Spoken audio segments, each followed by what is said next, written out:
Tell me his name again. Thanos.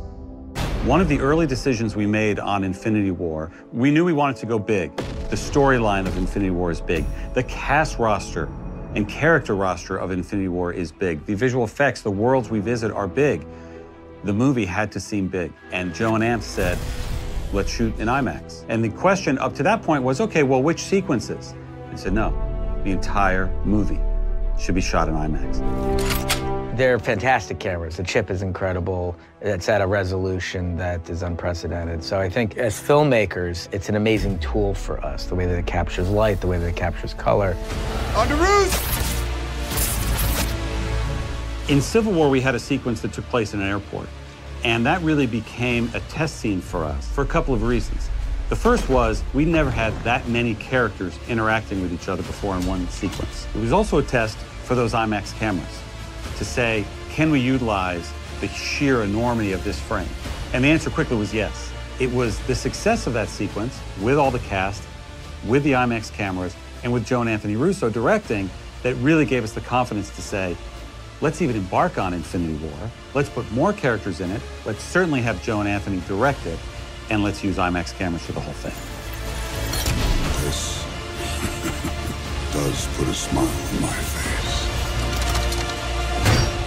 I think if you were to look at the last 10 years as a book, Avengers 3 and Avengers 4 are the final chapters of that book. There's some endings, there's some new beginnings. One of the great values of these movies is like nobody's ever seen something quite like them. The level of ambition in these films are pretty high, and we needed equipment that could help us fulfill that ambition. In time, you will know what it's like to lose.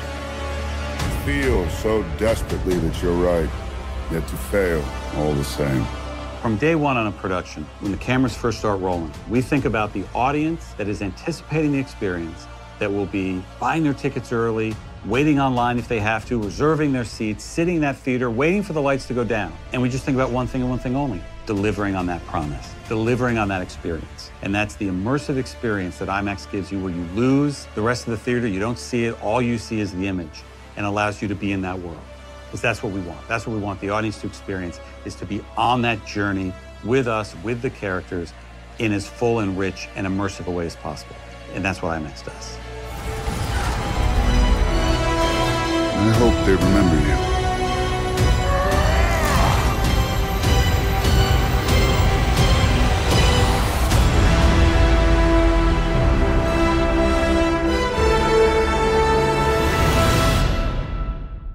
I'm Peter, by the way.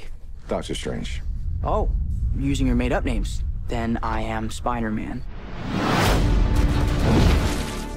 Avengers Infinity War is by far the most ambitious movie we've ever made. It really is the start of the culmination of, at this point, 19 Marvel Cinematic Universe films, and will feature almost every hero that we've introduced into the universe all in one movie. One of the great joys of reading a Marvel comic is flipping through a Spider-Man comic and suddenly the Hulk appears. That is great fun, and up to that point, it had never been done in a movie before, which is why 10 years ago, Sam Jackson walked into Tony Stark's living room and said, you're part of a bigger universe, you just don't know it yet. And now here we are 10 years later, and everybody knows it. Let's talk about this plan of yours. I think it's good, except it sucks. So let me do the plan, and that way it might be really good. Wow. We look at all the different aspect ratios, but the pure form and the biggest form with all of the information is that IMAX frame. So there are things happening above and below frames that if you're not seeing in IMAX, you're not seeing it. We filmed a cool thing once with Benedict Cumberbatch being Doctor Strange and pushing the frame up. What's fun with Infinity War is that's the entire film. Because when you have a storyline this big, and when you have the promise of a culmination of all these different storylines, we wanted to tell it in the biggest format possible. The end is near. The IMAX screen has a different height than a traditional movie screen. Those that go to an IMAX theater will see a much taller view of the image. So if you're in a traditional theater, it's going to be narrower. If you're in an IMAX theater, it's going to be expanded. There's more information in the frame. There's more storytelling to look at. You see more of the characters, you see more of their powers, you see more of the scale of the film. So it's just presented on a much grander frame than a traditional movie theater. We got one advantage. He's coming to us. We have what Thanos wants, so that's what we use.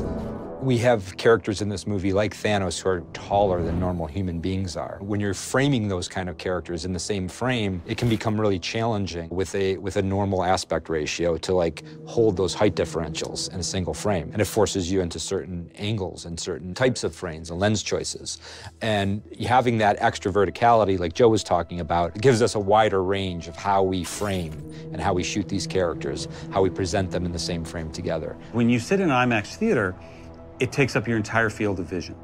And you begin to forget that there even are borders. And you're in the entire movie. And as a filmmaker, that's what you want the audience to experience. Having more information, having technology at our disposal is just storytelling freedom. And having the enormity of the frame that IMAX delivers just gave Joe and Anth more room to tell their story. It really is the difference when we go through and work on the movie. You can hear an audible gasp in the visual effects room where everybody goes, and you suddenly see the whole thing. It comes down to the difference between watching a frame and experiencing a world. I hope they remember you.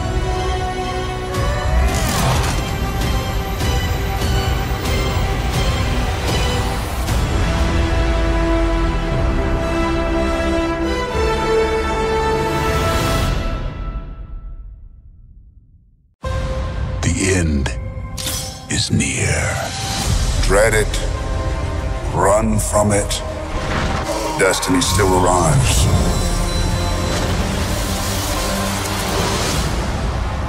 The best thing about Marvel, every single movie has set the chessboard up for this really tense standoff. Each character has an environment that they fit in, and it's nice to move some of those pieces around.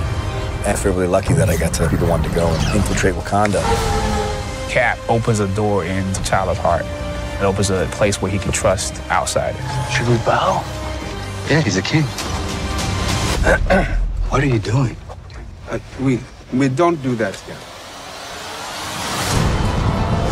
We're seeing what Wakanda can bring to the Avengers. They need support and help to deal with a very major global threat. And of course, Wakanda and Wakandans are the best to partner with. You are in Wakanda now. This is the place where we should rally and try to win. This is a pretty amazing universe. It's just huge. There's the Guardians, there's Thor and his people, you know, there's people from Wakanda. It's just everybody's just gathering together to defeat an enemy. It's pretty awesome. So good on Wakanda, good on us.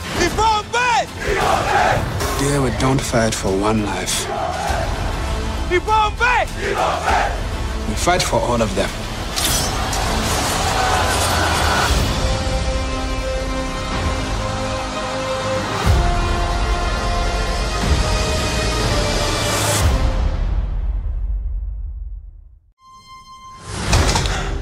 How is this dude still alive? He is not a dude. You're a dude. This is a man. A handsome, muscular man. I'm muscular. Here we are on the set of Avengers. I've been lucky enough, along with other Guardians of the Galaxy, to join up with the Avengers and be here and get an opportunity to save the world. Does it make you an Avenger now as well? I don't know. I hope. Maybe like a third string Avenger, yeah. I was one of the founding members, so. Yeah, thank you. Oh, so he's huge. You know, out of all of the people that I've had the good fortune to work with, these two particular guys and the triumvirate that we formed together, it's very special friendship and decade plus of time together. Go team, yeah! It's been this witnessing of like people's lives growing and changing. It's been a really cool experience. Working with Lizzie has been really, really awesome. And I think there is something very powerful about being able to play women who do heroic things. And those women are so awesome, so we've had a really good time. Hanging out with everyone on the set is one of the best parts of this job, actually, because it does have this kind of large, extended family feel. I had a bit of a bucket list. I wanted to work with Prax, so I thought he'd be good fun. Proven completely wrong on that front. He was arduous and boring and not particularly funny. Boom!